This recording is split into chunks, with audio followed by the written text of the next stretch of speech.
আসসালামু আলাইকুম। সম্মানিত দর্শক, আপনারা প্রায় সবাই জানেন আওয়ামী লীগের পতনের পেছনে অনেকেই আমেরিকার হাত ছিল বলে মনে করেন। কেউ বলছেন এটি ডিপ স্টেট পলিসি, কেউ সরাসরি ডোনাল্ড লু বা পিটার হাসের কারসাজি। আবার কেউ এটাকে সামরিক বাহিনীর একটা মৃদু অভ্যুত্থান হিসাবে দেখছেন। আওয়ামী লীগ ক্ষমতাচ্যুত হওয়ার পর এখন দলের নেতাকর্মীরা কিন্তু বসে নেই। তারা বোঝার চেষ্টা করছেন এই পুরো ঘটনার সঙ্গে তাদের দলের ভেতরে কারা জড়িত ছিল, আমলাতন্ত্রের কোন অংশ জড়িত, আর সামরিক বাহিনীতে কারা জড়িত। এক কথায় তারা আবার রাজনীতিতে ফেরার জন্য নিজেদের ভালোভাবে গুছিয়ে নিচ্ছেন।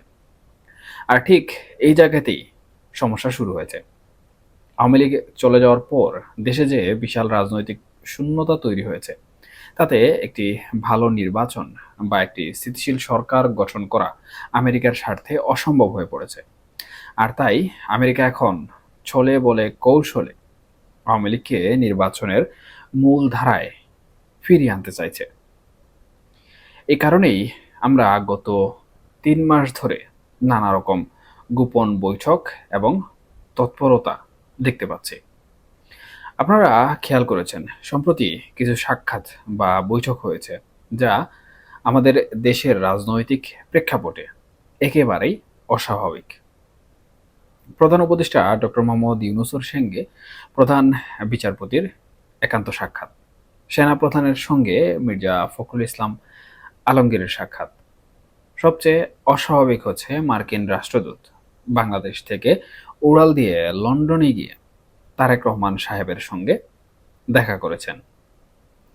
দেখুন, রাজনীতিতে যখনই বড় ধরনের অস্বাভাবিক কিছু ঘটতে থাকে, তখনই পর্দার আড়ালে এমন বহু অস্বাভাবিক ঘটনা ঘটে চলেছে। এই বৈঠকগুলোই প্রমাণ করে যে কেউ একজন কোনো একটা অস্বাভাবিক কিছু করার চেষ্টা করছে। এখনকার অন্যতম আলোচিত বিষয় হলো আওয়ামী লীগের আমলের বিচার প্রক্রিয়া।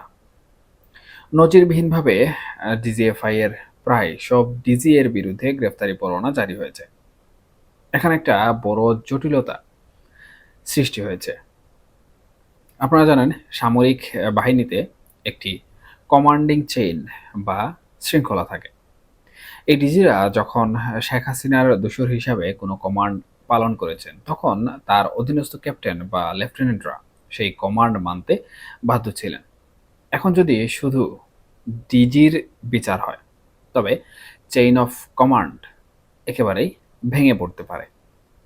এই কারণেই সেনাপ্রধান হয়তো চাচ্ছেন যে একটা ইনডিমিনিটি বা দায়মুক্তির ব্যবস্থা হোক। কারণ সেনাবাহিনী প্রধান নিজে যেমন বলছেন, পুলিশ সহ অন্যান্য বাহিনীর ভেঙে পড়লে একমাত্র সেনাবাহিনী অক্ষত ছিল।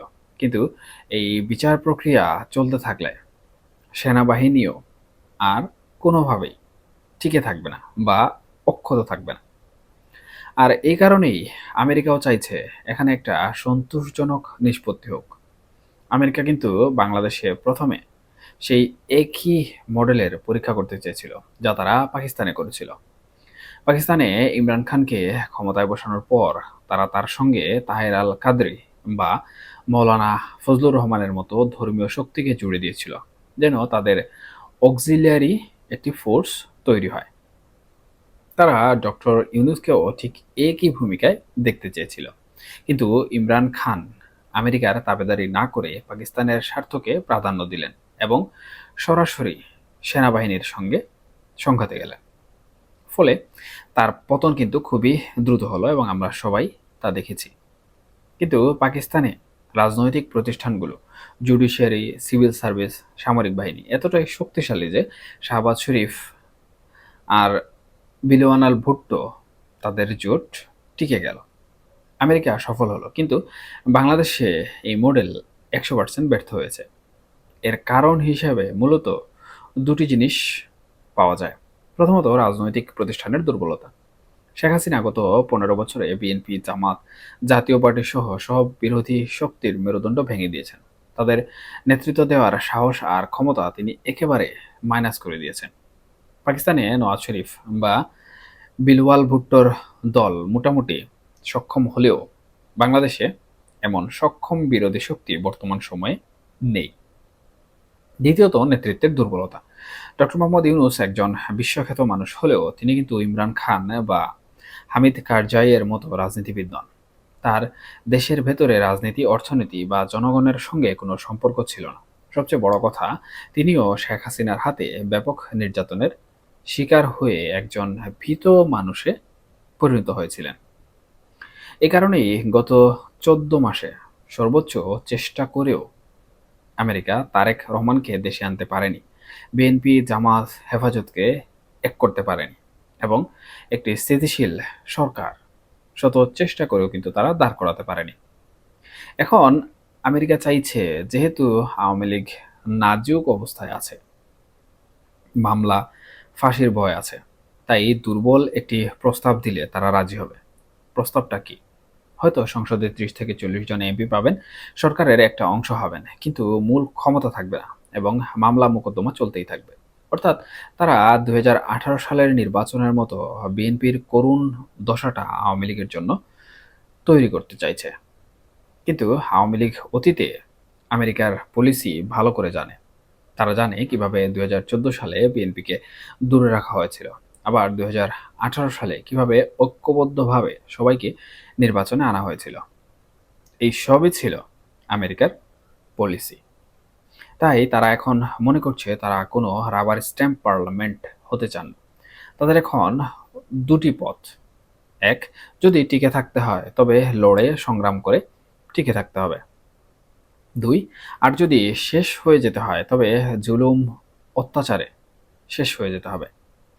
এখন আমেরিকার এই পলিসি এবং আওয়ামী লীগের যে পথগুলো রয়েছে, কিংবা আওয়ামী লীগের বর্তমানে যারা কর্তা রয়েছেন, তারা আসলে কোন দিকে যাবেন? তারা কি আমেরিকার প্রস্তাবে রাজি হবেন, নাকি লড়ে যেয়ে সংগ্রাম করে টিকে থাকবেন?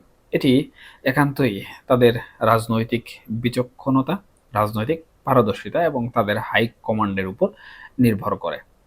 তবে যেহেতু আওয়ামী লীগ বর্তমান সময়ে রাজনীতিতে ফেরার জন্য বিভিন্নভাবে প্রয়াস করছে, তাহলে হয়তোবা তাদের কাছে এ ধরনের কোনো প্রস্তাবনা যদি যায়, তারা মেনে নিতে পারে। আবার হয়তোবা তাদের মধ্যে যে সকল নেতৃত্ব বর্তমান সময়ে রয়েছে, তৃণমূল থেকে শুরু করে উচ্চ পর্যায়ে, তারা যদি মনে করে যে না, তারা এই পলিসি মানবে না, বরঞ্চ তারা তাদের যে রাজত্ব ছিল, আধিপত্য ছিল, সেই আধিপত্যকে নিয়ে তারা আবার বাংলাদেশে রাজনীতি করবে, তাহলে হয়তোবা আমেরিকার এই পলিসির সাথে তারা একমত হবে না। কিন্তু তারা যদি একমত না হয়, তাহলে বাংলাদেশের রাজনীতি অদূর ভবিষ্যতে আসলে অনেক কঠিন একটি মুহূর্তের দিকে এগিয়ে যেতে পারে। ধন্যবাদ। এখনকার মতো এ পর্যন্তই। ভালো থাকুন, নিরাপদে থাকুন। আসসালামু আলাইকুম।